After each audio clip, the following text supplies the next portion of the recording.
ক্ষমতার পালাবদলের পর আমাদের ডিজিএফআই কেন ভারত ভ্রমণের প্রতি এত গুরুত্ব দেওয়া শুরু করলো? পররাষ্ট্রমন্ত্রী ক্ষমতায় আসার পর প্রথম রাষ্ট্রীয় সফর কেন ভারতে করে? আমাদের ম্যানেজ ভোটের প্রধানমন্ত্রী কেন তার প্রথম রাষ্ট্রীয় সফর ভারতে হবে বলে অলরেডি ঘোষণা দিয়েছেন? এত জায়গা থাকতে কেন ভারত থেকেই ট্রেনের কোচ আমদানি করার পরিকল্পনা করা হয়েছে? যেই ভারতে সার নাই, তারা চায়না থেকে সার আমদানি করছে, সেই ভারতের কাছে যাদের নিজেদেরই নাই, তাদের কাছে আমরা কেন সার চেয়ে প্রস্তাবনা পাঠাচ্ছি?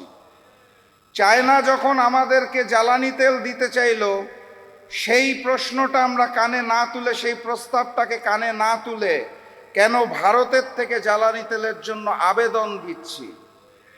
জুলাই জাদুঘর উদ্বোধন না করার পিছনে কাদের ষড়যন্ত্র চলছে? কেন সন্ত্রাসী সংগঠন ইস্কনকে বাংলাদেশে 120 কোটি টাকার জমি মাত্র 2 লক্ষ টাকায় তুলে দেওয়া হয়েছে? ব্যাংক লুটেরাদের হাতে আবারও কিভাবে করে ব্যাংকগুলো তুলে দেওয়া হচ্ছে? প্রশ্ন করতে হবে শিলং থেকে ট্রেনিং প্রাপ্ত সেই নেতা, যিনি বর্তমানে বাংলাদেশের প্রক্সি প্রধানমন্ত্রী, তার হাতে কেন আমার এই সোনার বাংলা?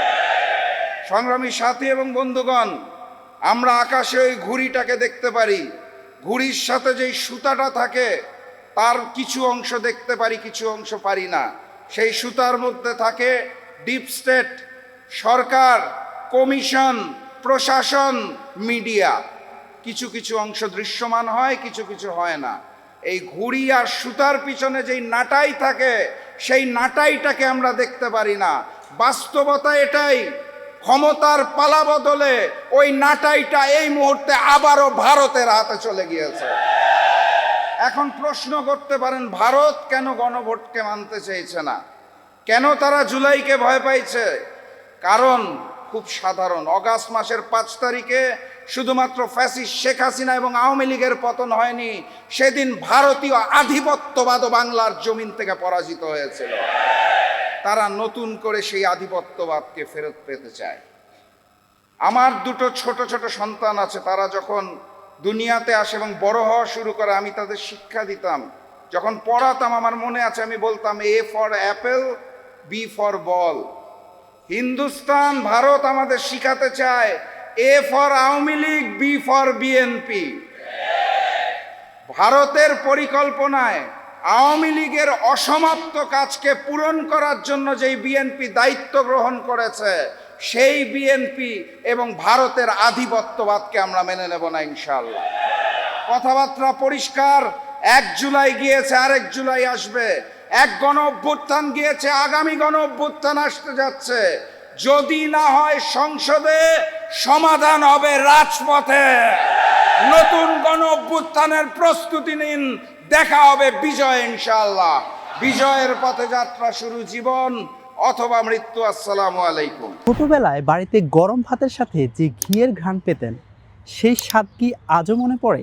আপনার সেই স্মৃতি আর স্বাদ ফিরে দিতে আমরা নিয়ে এসেছি পাবনার বিখ্যাত দানাদার ঘি। প্রতিটি ফোঁটা ঘি আমরা তৈরি করি নিজস্ব তত্ত্বাবধানে, একদম ঘরোয়া ও স্বাস্থ্যসম্মত উপায়। আজই অর্ডার করুন। অর্ডার করতে এখনই অর্ডার নাও বাটনে ক্লিক করুন অথবা আনুর প্রোডাক্টসের ফেসবুক পেজে মেসেজ করুন। বিস্তারিত জানতে কল করুন স্ক্রিনে দেওয়া নাম্বারে। এখানে যেহেতু অনেক আইনজ্ঞ আছেন, সংবিধান বিশেষজ্ঞ, রাজনীতিবিদ আছেন এবং জুলাইয়ের যে গণভোটের রায়কে নিয়ে যে বিতর্ক সৃষ্টি হয়েছে, সেটা নিয়ে অনেক আলোচনা হয়েছে। এটার সাথে সরাসরি সম্পৃক্ত নিরাপত্তা ইস্যু, যেটা আমাদেরকে এফেক্ট করে কিন্তু সচরাচর আলোচনা করতে চাই না, সেটাকে আমি একটু সবার নজরে আনতে চাই। সারা পৃথিবী যখন মধ্যপ্রাচ্য ক্রাইসিস নিয়ে একটা ব্যাপক সংকটের মধ্যে পতিত হয়েছে, জ্বালানি সংকট, সার সংকট, যা অদূর ভবিষ্যতে বাংলাদেশকে দুর্ভিক্ষের দিকে নিয়ে যেতে পারে জ্বালানি সংকটের সাথে, সেই সময় বাংলাদেশের নবনির্বাচিত সরকার বিরোধী দলকে সাথে নিয়ে, জনগণকে সাথে নিয়ে গণভোটের রায়কে মেনে দেশকে একত্রিত করে সংকট মোকাবেলায় চেষ্টা না করে দেশকে বিভক্তির পথে নিয়ে যাচ্ছে একটা উদ্দেশ্যমূলক কার্য সমাধানের পক্ষে। এবং এই কার্যক্রমটা আমরা দেখছি বেপরোয়াভাবে করার চেষ্টা করছে। মনে হচ্ছে যেন একটা কাউন্টডাউন শুরু হয়ে গেছে। তারা 17 বছর অপেক্ষা করতে চায় না, হয়তো 17 মাসেই গত 17 বছরের অপকর্মটা শেষ করতে চায় আরও ভয়ঙ্করভাবে। অনেকেই দাবি করছেন যে বিএনপি আওয়ামী লীগ ছিল সফল বিএনপি এবং বিএনপি হচ্ছে ব্যর্থ আওয়ামী লীগ। আমরা সেই জিনিসটার কিছু লক্ষণ দেখতে পাচ্ছি। সব কিছু এখানে ডিপ স্টেট নিয়ে কথা হয়েছে। ডিপ স্টেটের একটা বড় অংশ হচ্ছে সশস্ত্র বাহিনী বা নিরাপত্তা বাহিনী।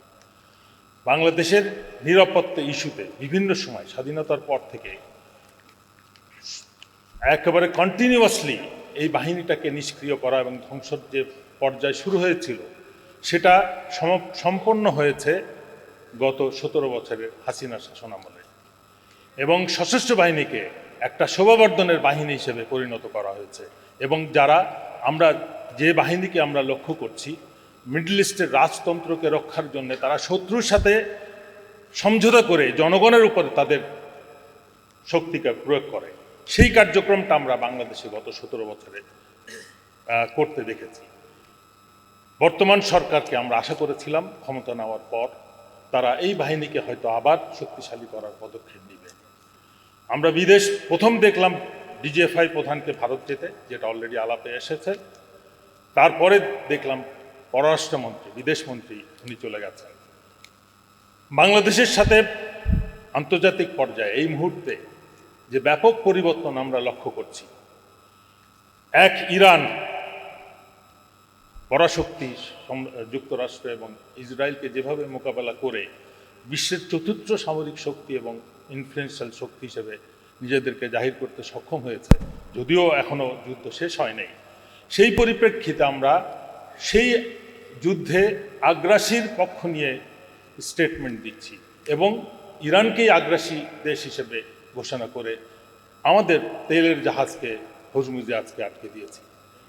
তখন আমরা কি করতে যাচ্ছি? আমরা রাশিয়ার থেকে তেল আনছি, যেটা আমাদের দেশে শোধন সম্ভব না। এটা ভারতে শোধন হবে পাইপলাইনে, যদি তাদের সারপ্লাস থাকে সেই তেলটা বাংলাদেশে আসবে। আমাদেরকে এখন উচিত নয়, যে অক্ষ এখন তৈরি হয়েছে চীন, Russia, Iran, Pakistan, Turkey, Saudi Arab, সেই অক্ষের সাথে কি আমাদের সমঝোতা দরকার, নাকি যে অক্ষ পরাজিত পতনশীল সেটার সাথে আমরা সমঝোতা করে আমাদের ভবিষ্যৎ পররাষ্ট্রনীতি আমরা পরিকল্পনা প্রণয়ন করব, সেই বিষয়ের প্রতি আমি এখানে বিরোধী দলের নেতা সহ যারা রাজনৈতিক নেতৃবৃন্দ আছেন, জনগণ যারা আছেন, সবাইকে নিয়ে আমাদের ভাবতে হবে। আমি মনে করি আমাদের সংকট উত্তরণের জন্য এই বিষয়টাকেও গুরুত্বের সাথে উপলব্ধি করতে হবে। ধন্যবাদ সবাইকে।